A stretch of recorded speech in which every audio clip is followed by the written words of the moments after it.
بچوں کو نماز کا عادی بنانے کے کچھ طریقے، صرف یہ نہیں کہنا کہ نماز پڑھو، بلکہ دعائیں دینی ہیں اور اچھے اچھے جملے بولنے ہیں۔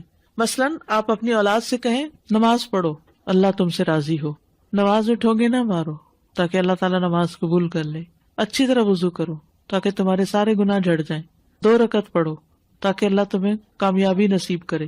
یعنی ایسے جملے بولیں کہ جس سے ان کو نماز کی موٹیویشن ملے۔ نمبر 2، خود نماز پڑھ کے بچوں کو نماز کی عادت ڈالنا۔ دیکھیے، جس چیز کو آپ اہمیت دیں گے نا، خود بخود بچے اس چیز کو امپورٹنس دینے لگیں گے۔ وہ ماں باپ کو خاموشی سے آبزرو کرتے رہتے ہیں کہ ماں کس بات پہ روتی ہے، کیا چیز اس کی زندگی میں بہت امپورٹنٹ ہے، باپ کس چیز کو زیادہ وقت دیتا ہے، وہ کس کام میں زیادہ لگا رہتا ہے۔ تو یہ لفظوں کی تبلیغ نہیں، یہ عمل کی تبلیغ ہے۔ اگر بچہ دیکھ رہا ہے کہ اذان ہوئی اور ماں اٹھ ہی نہیں رہی، لیکن اس کو کہہ رہی ہے جاؤ مسجد، جاؤ نماز پڑھو، کتنا اثر ہوگا پھر۔ اور اگر وہ دیکھ رہا ہے کہ اذان ہوئی ہے، ماں نے وضو کیا، ماں نماز میں کھڑی ہو گئی ہے، تو آپ کے نماز میں کھڑے ہونے کا اس پہ اثر کیا پڑ رہا ہے؟ خاموشی سے میں نہیں پڑھ رہا، اس کو گلٹ آنے لگے گی۔ پھر آپ سلام پھیر کے اس کو کہتے تم نے پڑھ لی نماز؟ نہیں، میں ابھی جاتا ہوں، ریئیکشن اور ہوگا۔ پھر اسی طرح دعائیں دیں ان کو، یا اللہ میرے بچے کو ان نماز پڑھنے والوں میں سے بنا دے جو اس سے لذت حاصل کرتے ہیں، یا اللہ میرے بچے کی نماز کو اس کی آنکھوں کی ٹھنڈک بنا دے۔ ہر وہ چیز جس کا ہمیں مزہ آتا ہے ہم شیئر کرتے ہیں نا بچوں سے، تو بچوں سے شیئر کریں۔ نماز پڑھنے کے بعد کہ نماز پڑھ کے سکون ہی آ گیا، دل کو قرار آ گیا ہے، ساری تھکاوٹ اتر گئی ہے۔ یعنی یہ جو فیلنگ ہے نا اچھی نماز کے بعد کی، وہ شیئر کیا کریں۔ ہم وہ نہیں شیئر کرتے، وہ چیزیں اپنے تک رکھتے ہیں۔ تو یہ ہم اپنے عمل سے میسیجز دے رہے ہوتے ہیں۔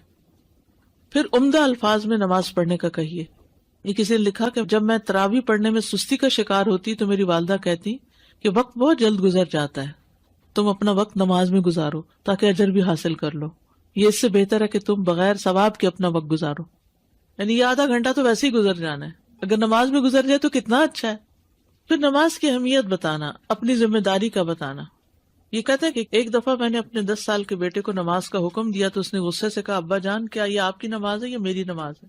اس کا مطلب یہ تھا مجھے میرے حال پہ چھوڑ دو۔ تو کہتے ہیں کہ میں مسکرایا اور میں نے اس کے غصے کو برداشت کیا اور اس سے کہا جاؤ قرآن لے کر آؤ۔ اس نے مجھے حیرت سے دیکھا اور بوجھل انداز میں گیا تاکہ وہ مصحف لے آئے۔ میں نے اس سے مصحف لیا، اس کا شکریہ ادا کیا اور اللہ کا یہ حکم کھولا وَأْمُرْ أَهْلَكَ بِالصَّلَاةِ وَاصْطَبِرْ عَلَيْهَا لَا نَسْأَلُكَ رِزْقًا نَحْنُ نَرْزُقُكَ وَالْعَاقِبَةُ لِلتَّقْوَىٰ۔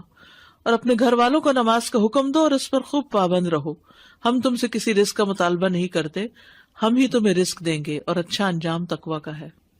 میں نے اس کو کہا یہ پڑھو، پھر میں نے اس کے لیے اس کے معنی کی تشریح کی۔ میں نے اسے نبی صلی اللہ علیہ وسلم کا فرمان بھی سنایا، اپنے بچوں کو نماز پڑھنے کا حکم دو، اور میں نے کہا کہ اب آپ کو پتہ چل گیا کہ یہ آپ کی نماز ہے، یہ میری نماز، یہ نماز آپ کی ہے لیکن حساب مجھ سے لیا جائے گا۔ اے میرے بیٹے، میں خواہش رکھتا ہوں کہ آپ اپنے والد کو اللہ کے سامنے رسوا نہیں کریں گے۔ کیا خوبصورت انداز ہے۔ یہ عربی کی اصل میں ایک کتاب ہے، 500 طریقے تجعل ابناءک یعشقون الصلاۃ، جن کو اپنا کے آپ اپنے بچوں کو نماز کا عاشق بنا سکتے۔ ان میں سے چند ایک طریقے آپ کے سامنے ہیں، ٹھیک ہے۔